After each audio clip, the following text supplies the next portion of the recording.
Uncle ಮನೆಗೆ ಹೋಗಿದ್ವಿ. Hello ಎಲ್ಲರಿಗೂ ನಮಸ್ತೆ, welcome to my mini vlog. ನಮ್ಮ ಅತ್ತೆ ಬ್ಯಾಂಗ್ಳೂರಿಗೆ ಬಂದಮೇಲೆ ಎಲ್ಲಿಗೂ ಕರ್ಕೊಂಡು ಹೋಗಿರ್ಲಿಲ್ಲ, ಮನೆ ಕೆಲಸಗಳೇ ಆಗಿತ್ತು. ಹಾಗಾಗಿ ನಮ್ಮ ಮನೆ ಹತ್ರ ಇರೋ ಅಂಕಲ್ ಮನೆಗೆ ಹೋಗೋಣ ಅಂತ ಹೊರಟ್ವಿ. ಹೆಸರೇನು? ಸಿಹಿಗೆ ಯೂಸ್ ಮಾಡೋ ಸೋಪ್ ಖಾಲಿ ಆಗಿತ್ತು ಅಂತ ಆರ್ಡರ್ ಮಾಡಿದ್ದೆ. ಅಂಡ್ ನಾನು ಸಿಹಿಗೆ ಯೂಸ್ ಮಾಡೋ ಸೋಪ್ ಬಂದು Mysore sandal baby soap. Recent ಆಗಿ ಯೂಸ್ ಮಾಡ್ತಾ ಇದ್ದೀನಿ, ಬಟ್ ತುಂಬಾನೇ ಇಷ್ಟ ಆಯ್ತು ಅಂಡ್ ಬೆಸ್ಟ್ ಸೋಪ್ ಅನ್ಸ್ತು. ನನ್ನ ತಮ್ಮ ಕರ್ಕೊಂಡು ಹೋಗೋದಕ್ಕೆ ಬರ್ತೀನಿ ಅಂತ ಹೇಳಿದ್ದ. ವೆಯ್ಟ್ ಮಾಡೋ ಗ್ಯಾಪಲ್ಲೇ ಸಿಹಿಗೆ ದ್ರಾಕ್ಷಿ ಹಣ್ಣು ಕೊಟ್ಟಿದ್ದೆ, ತಿನ್ಕೊಂಡು ಕೂತ್ಕೊಂಡಿದ್ಲು. ಅದಾದ್ಮೇಲೆ ನನ್ನ ತಮ್ಮ ಬಂದ. ಸೊ ಸಿಹಿ ನನ್ನ ತಮ್ಮನ ನೋಡಿ ಕಣ್ಣೇ ಬಿಡ್ತಾ ಇಲ್ಲ.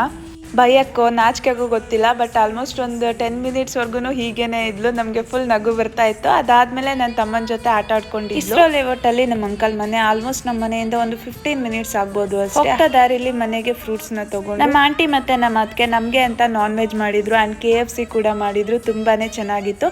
ಈವ್ನಿಂಗ್ ವಿಶ್ವ ಅಲ್ಲೇ ಬಂದು ಊಟ ಮಾಡ್ಕೊಂಡು ಅಲ್ಲಿಂದ ಹೊರಟ್ವಿ. ಫಾಲೋ ಮಾಡೋದನ್ನ ಮರಿಬೇಡಿ. Thank you for watching.